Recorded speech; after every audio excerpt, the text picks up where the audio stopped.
When I got to DC, she took me under her wing, and that meant a lot. And I just thought that was super cool because it's somebody I grew up idolizing.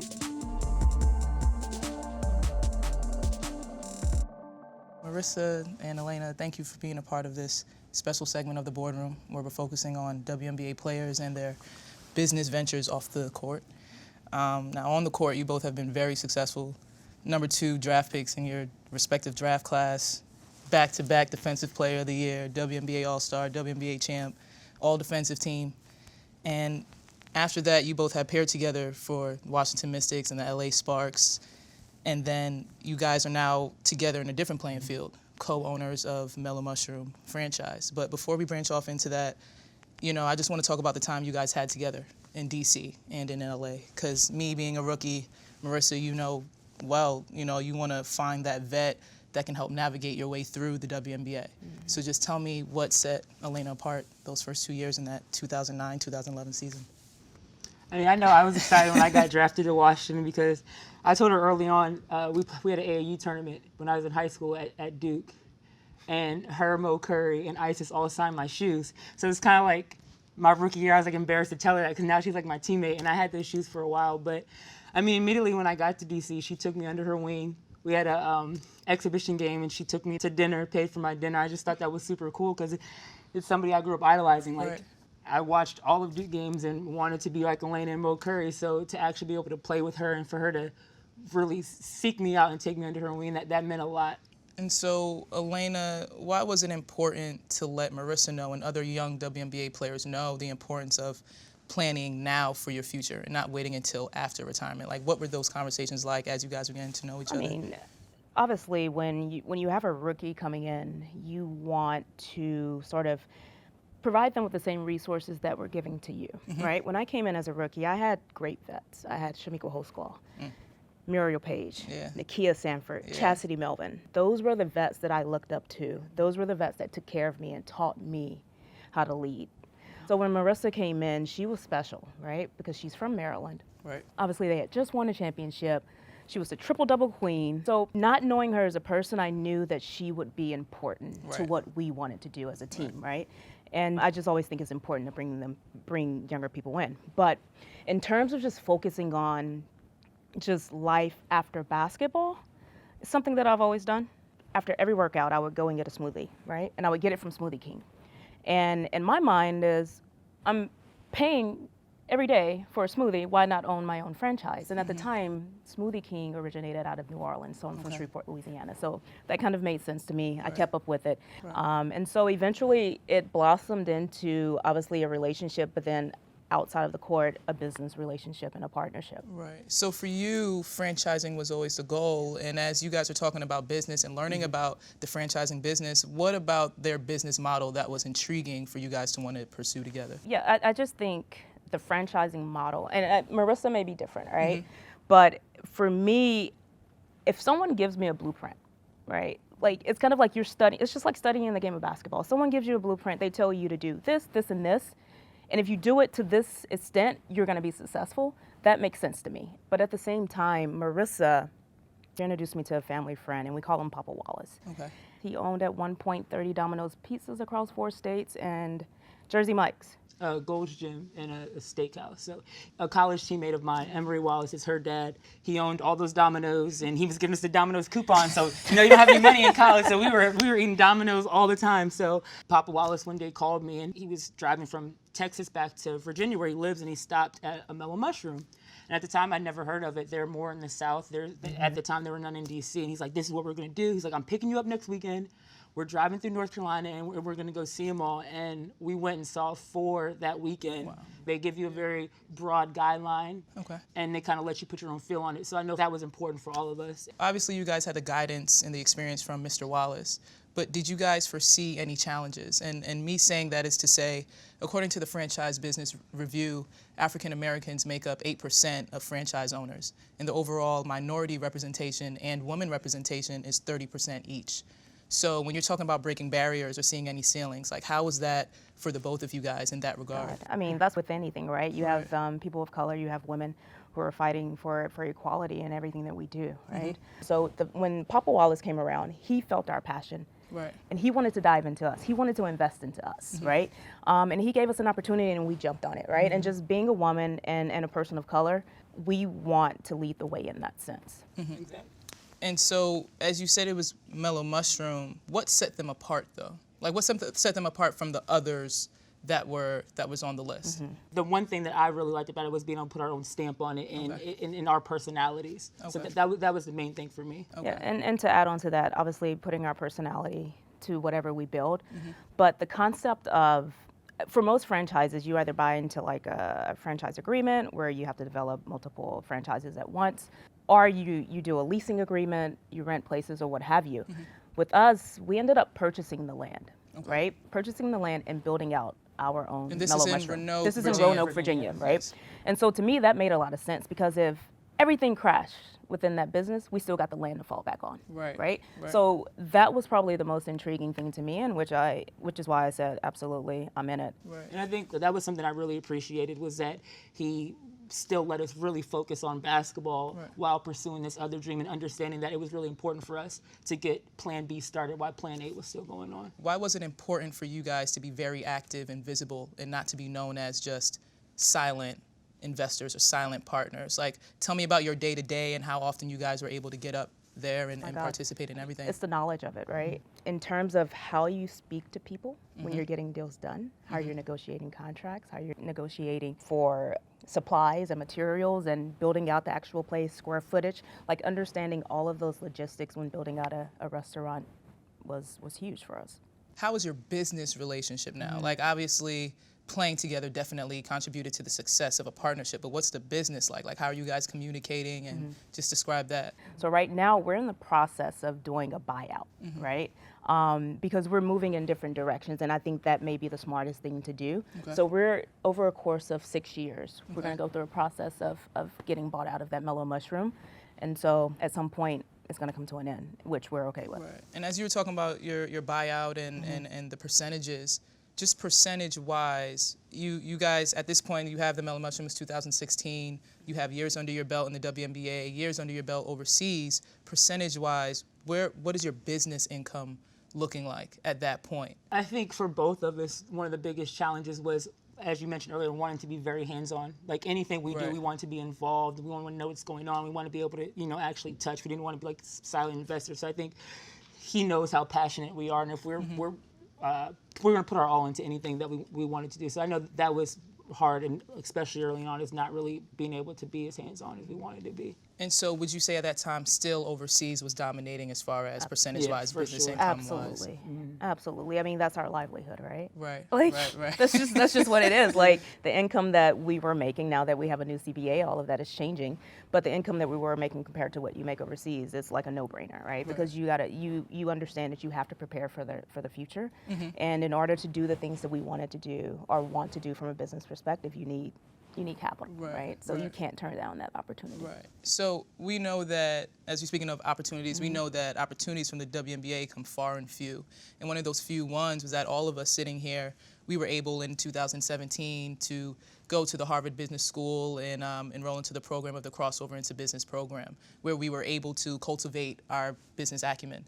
So what was that experience like, and how did you take that experience and those case studies over into your actual business of Mellow Mushroom? I think for me, that Harvard experience taught me how to speak the language, one. Right. Two, how to communicate and collaborate. Like for me, it's like, I'm at Harvard, right? Like, and my mentors are like in grad school, and this is kind of where I want to be. Right. So you get intimidated by that factor. Like, you never, I'm speaking personally, like, you never think you're good enough. You never think you're where you want to be. And so that drives you even more. So that experience was like unbelievable, and I'm gonna cherish it for a very long time and use it as I move forward. And I mean, when we were in those classes and those sessions, Marissa, you looked pretty comfortable. You were asking all the questions. You knew all the answers. I mean, tell me about that. It was an amazing experience for me as well. I remember being so excited when they finally offered us experience. It was a conversation Elena and I would always have, like, see Dwayne Wade and you see Kevin Love, and like, it's like, they get everything. Can we have something, please? Right. So when we had that opportunity, I think both of us immediately sent the application in, and we're excited about that. And I really like just kind of discussing introducing, and a lot of time there's no real right or wrong answer. It's kind of just all these brilliant people in one room just giving you different ideas, and it gives you different ways to think things. And it is intimidating because I remember, I'm like, people are encouraging me to apply to HBS. A few family friends introduced me to some alum, and I was just like, I don't know, like, I'm smart, but that's a different level. So the crossover to business experience was a life-changing experience, I think. Yeah. And as you both are just finishing off on experiences, just tell me about your experience in the VC world and the internships that you both have done, and just what growth opportunities did that provide, and if you could just go into detail about what you each have done. Well, I think for me, it's learning about the VC sector kind of like taught me how to connect everything that I've been thinking in my mind in terms of like business. And that's why I've kind of like changed gears from the franchising, perspective to like the VC world, because I was introduced to a mentor of mine. His name is Dan Levington. He's a co-founder of Mavron, a VC firm, and we were sitting down, we were having dinner in Seattle, and he asked me, he was like, how long do you think brick and mortar is going to be around? And I was like, I don't know. He said, all right, do some research. He was like, follow the trends, right? And so that like piqued my interest, and then I just went down a rabbit hole just doing like crazy research, constantly like reaching out to him, asking for resources, asking for connections and meetings, and just wanting to just talk to anyone that I could potentially talk to. And then I was fortunate to get connected to Ryan Neese through Christine Simmons, which at the time was the president of the Sparks. Ryan Neese is the founder of Next Play Capital, which is in the Bay Area in Redwood. So he offered me a fellowship. What? You're offering me a fellowship? Yes, I'm jumping on it. Overseas? No, I'm not going overseas, right? So those are the sacrifices, and like we're giving up 10 to 12 times we're our forfeiting income, financial gain, right? To do something that we know that's going to propel us, in the future. And from that point on, man, I'm amazed by the people that I meet and the people that are willing to help you and give you knowledge. It's such a small world, but I'm learning, I'm moving. But what I'm surprised by is the lack of diversity and women. And that was the most intriguing thing to me, and that's why I'm going full force in it. So this makes sense to me. It makes sense, and I'm excited to get going. So you're not going to mention the pickup games that you guys have been doing work? You're not going to mention that part of it? I read up on it. Right. So you put in work? Yeah, Jeff Jordan. So that was pretty cool, right? And it just comes through like just being in the right places, talking to the right people. And just being you and being like genuine, right? Like to me, it's about like getting to know the person I'm talking to. But I got the opportunity to play in a pickup game while I was out there doing my fellowship with Jeff Jordan. Lakem, is it Lakem, the owner of the? He was at the first game, and so like I'm watching him, and these guys are so passionate when they're shooting. They think every shot is going in, but I was like, yo, that's not going in, man. But it's cool.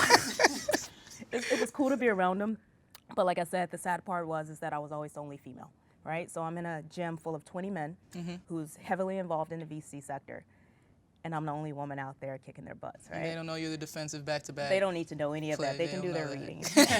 Just like I've done my reading on them, they can do their reading. So that's something that I'm extremely fortunate about, because you start to develop connections through that. So it was fun. And what about your experience and your internship? So Alana being my big sister, one of my mentors for a long time now, and knowing her as well as I do, if she approaches me with something, I know she has researched it to. Oh yeah, I got a text from her. I got a text from Alana.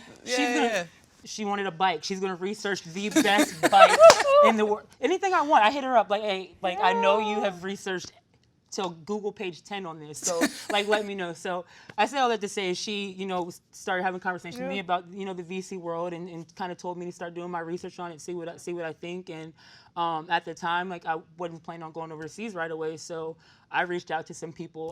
One of our practice players at Maryland, he's in the VC world, so I reached out to him and saw to ask if he had any connections, and he put me in contact with Donna Harris. She is one of the co-founders of 1776, a VC fund in DC. She's very passionate about bringing other women on board, because she's the only one in the room. And me being one of color, she's like, you're not going to see a lot of you, if any.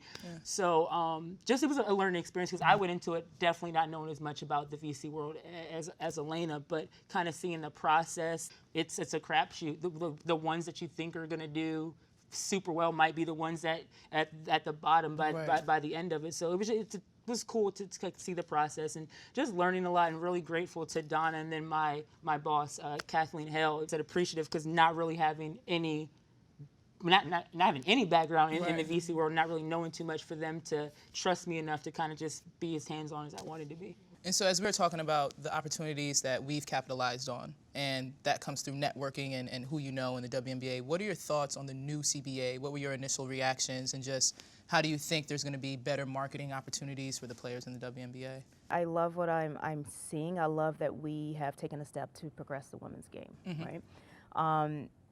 But on the other side, it saddens me because we're just now getting there. Right. I thought the committee and Terry, they did a tremendous job of listening to what we wanted, and they tried to implement it and get it as best as possible. So I'm excited to see where it goes from here. I know in 2 years or so, or 3 years into the CBA, is going to be some interesting things happening. Right. So that's why I say it's to be determined. Just what were your thoughts and your reactions? And I agree with Elena as far as it's exciting right now, and it's major steps in the right direction. And I had a lot of friends reaching out to me, especially my male friends, and they're like, yo, like, y'all didn't have your own rooms? Like, y'all were grown women, didn't have your own rooms, and blah, blah, blah. I was like, yeah, but it's you understand, like, when you put it into perspective, our league is very young. The NBA has been around for a long time. If you look at where they were at year 21, 2, and 3, like it was similar. I remember reading a quote of Steve Kerr when they asked him about the CBA, and he was saying that they shared rooms. So like when you hear that, and like it's like Steve Kerr. I remember watching him and Jordan play, and they were sharing rooms. How many years in was that with Steve? I can't remember the exact year, but it still blew my mind that at any point in his career they were sharing rooms. So when you put it in perspective like that, I'm sure a lot of people don't realize that, but because it's the women's game and it's a women's sport, when guys hear that, you know. So, but like I said, I think it's exciting. I think just the more it's all about opportunity, and we are fortunate enough to be in this position where I think all three of us can agree that if we weren't who we are in our own regard, that a lot of doors wouldn't have opened. And I know it's something that Elena and I have always talked about, is that I was fortunate enough, we all were, to grow up with families that loved us, that families that pushed us to pursue our dreams. And I think that's something that's commonly overlooked, is having somebody in your corner that believes in you. Like that's a huge thing. There's brilliant people in this world, they just don't have that mentor, that person to believe in them, or that one shot to kind of show what they can do. Absolutely. And so as we're wrapping up, Elena, how did you know it was time to retire? And if you could speak on being a mother, your tenure, and just like your future goals, and as you're entering this new world. You know, I've always told Riss this and my closest friends that I've never wanted to be that athlete that just kept holding on, right? Like, and I say that because there are only 144 spots in the WNBA. And the longer you hold on as a vet, the longer they're going to keep you around if you're valuable to the team, but you're also taking away an opportunity from a young woman who has dreamt of being in the WNBA. And that's how I think about it. At the same time, I'm only going to give what my body could give. And if it can't do what I want it to do, I'm out of here. And last year was just a validation that it was time to roll out. I think I only played in 16 games. It was crazy. I went from like a quad to a quad, a hamstring to a hamstring. And I'm just like, it became comical, right? Like I just stopped talking about it. I was like, yo, peace, I'm out of here, right? And I think it's the first time in my life that I've ever been like 1 foot in, 1 foot out. My partner and I had our son, Aiden, June 30th. 2019, the day of a game, right? So it was like, oh my God, I forgot. So it was the day of his baby shower. Marissa was in town for the baby shower. She just happened to be the one to go with us to the hospital, like freaking out. Craziest Couldn't experience. find the car in the garage. It was the craziest experience. But that was like one of the most beautiful like experiences, and I knew then that it was time for me to just roll out. But I am more than fortunate for the relationships that I've built along the way. I think more than anything, that's what I'm most proud of. Accolades, the championships, all of that stuff can go out the window, but the relationships and the connections I made along the way are the most important thing to me. We can all say that we have best friends from all over the world, right? Because basketball has afforded us that opportunity. But the ultimate goal is to learn as much as possible and to eventually build out a fund that's focused on women, but professional women athletes in general. Because I 100% believe that we have what it takes to change the world as women, right? But we don't get the same opportunities as professional women athletes as the men do, because people don't think we have the capital. We have it, right? We don't have it to the extent that they have it, but we have it and we can put it to work. And for you, outside of being Auntie Marissa, what are your long-term, short-term, on and off the court, business-wise? And On the court, I always said I don't want to put a time frame on it, Right. kind of similar to Elena. I feel like I'll just feel it. right. And off the court, working on a few different things right now. One of the most exciting for me right now, I got connected through Dr. Valerie Daniels-Carter. She's from Milwaukee. A black woman, owns over 190 franchises. She's helped Shaq franchise. She's helped Magic franchise stuff. She's a part owner of the Bucks, first African-American, period, to sit on the board of the Green Bay Packers. So it's an inspiration to see somebody that looks like you doing what you want to do. And it's rare to see that. It's rare to see a black woman in that stature and being so impactful. So she reached out to me. She's helping Shannon Allen and Ray Allen franchise out their grown concept. Yeah. So I've been having conversations with them about putting one in the DC area. So working on that right now. Really excited about that and enjoying this journey and seeing what happens. Well, I just want to thank both of you guys for just taking the time out to be here and just explaining your journey. I think with all three of us, there isn't anything that we've put in our mind to that we haven't been able to achieve. So I know for the both of you guys, you're going to shake up the world, and I look forward to what's next for you. So congrats, mommy, auntie, business. And if either of you guys need a business partner, you know my number. Keep having these conversations. So thank you guys. Thank you. Thanks for having us. Of course, of course.